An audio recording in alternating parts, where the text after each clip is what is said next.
नगर निगम चुनाव को नजदीक आते देख नेता और अभिनेताओं का चंडीगढ़ में आना शुरू हो गया है, क्योंकि सभी राजनीतिक दल सत्ता हथियाने में लगे हुए हैं। बात करें चंडीगढ़ के वार्ड नंबर 3 की, तो इस वार्ड में सभी बड़े नेताओं की नजर है, क्योंकि इस वार्ड से कई बार आजाद प्रत्याशी जीत दर्ज कर चुके हैं। तो वहीं पर इस बार कांग्रेस ने वार्ड नंबर 3 से अपनी पूरी ताकत झोंक दी है। कई नेताओं को चुनावी रण में उतारा गया है। आज अलका लांबा ने वार्ड नंबर 3 में कांग्रेस प्रत्याशी रवि ठाकुर के लिए चुनाव प्रचार किया। वार्ड वासियों से उन्होंने अपील की कि इस बार कांग्रेस प्रत्याशी को जिताइए और अपने वार्ड का विकास करवाइए। अलका लांबा ने कहा कि वार्ड नंबर 3 में आज रवि ठाकुर के समर्थन में मैं आई हूँ। जिस तरीके का माहौल मैंने महिलाओं में महंगाई के खिलाफ देखा है, भाजपा का सूपड़ा साफ हो रहा है। बस 4 में आए हैं और 3 में आए हैं, क्या कहना चाहेंगे? वार्ड नंबर 3 में हूँ। हमारे जो उम्मीदवार है रवि कुमार ठाकुर के लिए आई हूँ और जिस तरह का माहौल मैंने महिलाओं में महंगाई के खिलाफ देखा है, भाजपा का सुपड़ा साफ हो रहा है। हिमाचल जो है हम चंडीगढ़ में दोहराते हुए देखेंगे, वहाँ पर भी महंगाई मुद्दा था। भाजपा ने उपचुनावों में हार हुई। चंडीगढ़ के लोग भी और युवाओं में खासतौर से बेरोजगारी को लेकर बहुत गुस्सा है। यहाँ पर डबल इंजन की सरकार पूरी तरह फेल हो गई और कांग्रेस वापसी कर रही है, मेरा विश्वास है। चंडीगढ़ में केजरीवाल आए थे, तो केजरीवाल जी को लेकर क्या कहना? उनका फर्जी मॉडल है, बेनकाब कर दिया है। उनसे पूछिए, भ्रष्टाचार के मुद्दे पर लड़ रहे हैं। जन लोकपाल का दफ्तर पे ताला क्यों दिल्ली में केजरीवाल? हवाएं जहरीली, पानी दूषित है वहां पर। कोरोना महामारी में इनके मोहल्ला क्लिनिक काम नहीं आया, ऑक्सीजन के बिना लोगों ने दम तोड़ा। फर्जी मॉडल है। भाजपा की बी टीम है, मुकाबला सीधा कांग्रेस का भाजपा के साथ है। कितनी सीटों पर जीत? हम लोग सरकार बना रहे हैं। अब हमारा मेयर देखेंगे और कोई बड़ी बात नहीं, रवि कुमार ठाकुर भी उनमें से हो। तो इस वक्त हम मौजूद है चंडीगढ़ के वार्ड 3 में, जहां पर अलका लांबा यहाँ पर कांग्रेस प्रत्याशी रवि ठाकुर को समर्थन करने चुनाव प्रचार करने आई थी। रवि ठाकुर जी, जिस तरीके से आज अलका लांबा जी आए और स्टेज पे मंच पे जो है विपक्ष पर ताना कसते नजर आए, क्या कहना चाहेंगे? देखिए, अब चुनाव का माहौल है। आज हमारी जनसभा में अलका लांबा जी स्पेशल दिल्ली से आई और बेसिकली वो दिल्ली में रहती हैं, तो उनको हमारी कॉलोनियों के बारे में सबसे ज़्यादा ज्ञान है। तो उन्होंने आकर बापू धाम की कॉलोनी के अंदर आकर भाजपा के बारे में सबको बताया कि भाजपा सरकार क्या करती है। और अब चुनाव का समय है, तो भाजपा के बारे में तो आपको सबको पता ही है। और अब उन्होंने आकर हमें यही कहा कि 24 तारीख को कांग्रेस पार्टी को यहाँ से जिता के भेजें और बहुमत से कांग्रेस पार्टी का मेयर बने। जिस तरीके से बात करें भारतीय जनता पार्टी की, तो उनका कहना है कि 35 की 35 सीटों पे जीत दर्ज करेंगे। अगर आपके वार्ड की बात करें, तो किस तरीके की जो इस बार भाजपा की स्थिति रहने वाली है? देखिए, वो चुनाव का समय है, 24 तारीख को पता लग जाएगा 35 सीट भाजपा की आती हैं या कांग्रेस पार्टी की आती हैं, या कांग्रेस का बापू धाम से काउंसलर बनता है या भाजपा का बनता है। तो चुनाव का समय पता लग जाएगा उनको। अलका लांबा के चंडीगढ़ इस आपके वार्ड में आने का कितना फ़र्क पड़ेगा मतदाताओं? देखिए, अलका लांबा जी का हमारे वार्ड में बहुत फ़र्क पड़ेगा। और अलका लांबा जी एक कांग्रेस की वरिष्ठ नेत्री हैं, अच्छी महिला हैं, और जो उन्होंने आज भाजपा के बारे में सबको बताया और कांग्रेस की नीतियों के बारे में, कांग्रेस पार्टी की जो नीतियां हैं उसके बारे में बापू धाम वासियों को बताया, स्पेशली महिला को बताया, तो उससे हमारा चुनाव और आसान दिख रहा है और कांग्रेस प्रत्याशी यानी कि मैं यहाँ से जीतेंगे। मोहम्मद सिकंदर जी, क्या कहना चाहेंगे? अलका लांबा जी जिस तरीके से आज चंडीगढ़ में वार्ड नंबर 3 में कांग्रेस प्रत्याशी रवि ठाकुर के समर्थन में।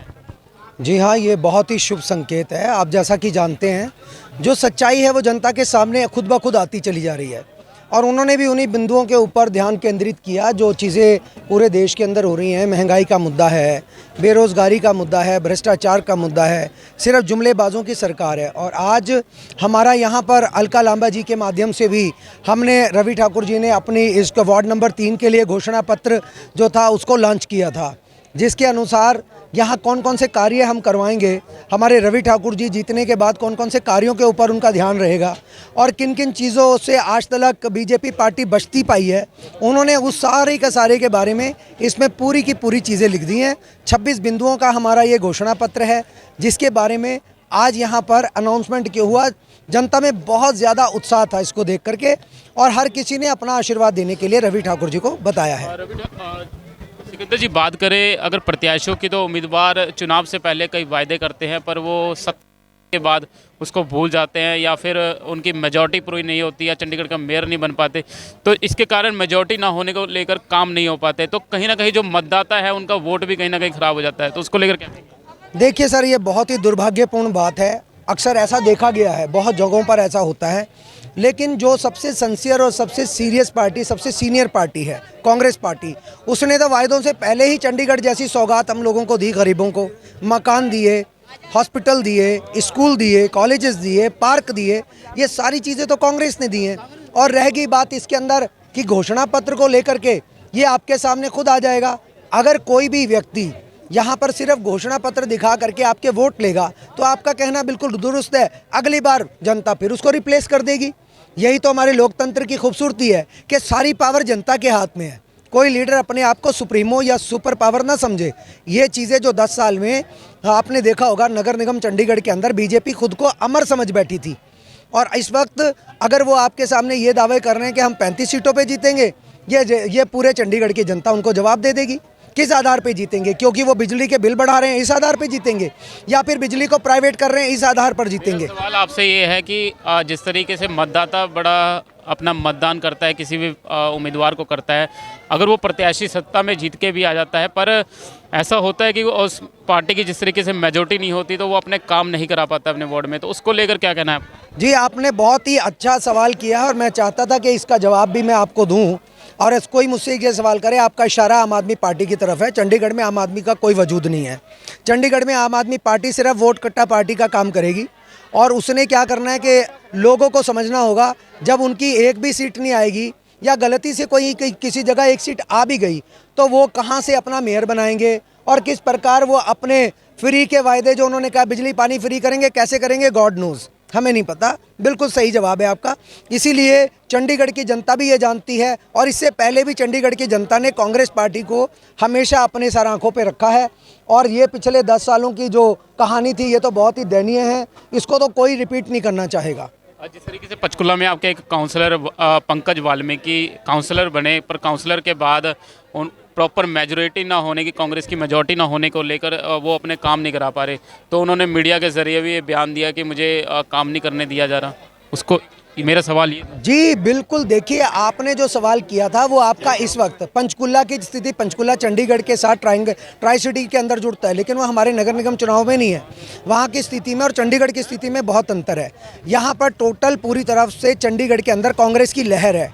आप कहीं भी जाओ, गांव में जाओ, चंडीगढ़ के साथ लगते गांव के अंदर जाओ, कॉलोनियों में जाओ, शहर में जाओ, व्यापारी आदमी से पूछो, किसी भी आदमी से पूछो, बिजनेसमैन से पूछो, या फिर सरकारी नौकरी करने वाले हमारे सरकारी मुलाजिमों से पूछो, किसी से भी पूछो, उनका यही कहना है इन्होंने हमारी पेंशनें मार दी, अब हमें पेंशन नहीं मिलेगी, हमने इस सरकार का क्या करना है? ये सरकार तो सिर्फ ये काम कर रही है। तो आम आदमी पार्टी की तरफ जो आपका इशारा था वो बिल्कुल सही था। आम आदमी पार्टी ना तो चंडीगढ़ के अंदर कोई सरकार बना रही है और ना ही उनका कोई एक आध जीतने के बाद कुछ करेगा, होता ही है, उसका एक्सप्लॉयटेशन हो जाता है चंडीगढ़ में। इसलिए 35 सीटों में से हमें पता है मेजॉरिटी के अंदर सरकार बनाएंगे और हमारे यहाँ पे मेयर होंगे और सब लोगों के काम सुचारू तौर पर किए जाएंगे। उनके बिजली पानी के बिलों में जो बहुत ज़्यादा बढ़ोतरी है उसके ऊपर काम किया जाएगा, टैक्स की मार से जनता को बचाया जाएगा। मोहम्मद सिकंदर जो कि स्थानीय निवासी है एवं कांग्रेसी नेता है, और साफ तौर पर जो इनका कहना है कि इस बार कांग्रेस की लहर है और जो यहाँ पर कांग्रेस प्रत्याशी रवि ठाकुर है भारी बहुमत से जीत हासिल करेंगे। देखने वाली बात होगी कि 24 दिसंबर को जो मतदान होंगे, 27 दिसंबर को जो है चुनाव का रिजल्ट आएगा, कौन यहाँ से जीत हासिल करता है। चंडीगढ़ से कैमरामैन रवि यादव के साथ अजित कुमार झा की रिपोर्ट।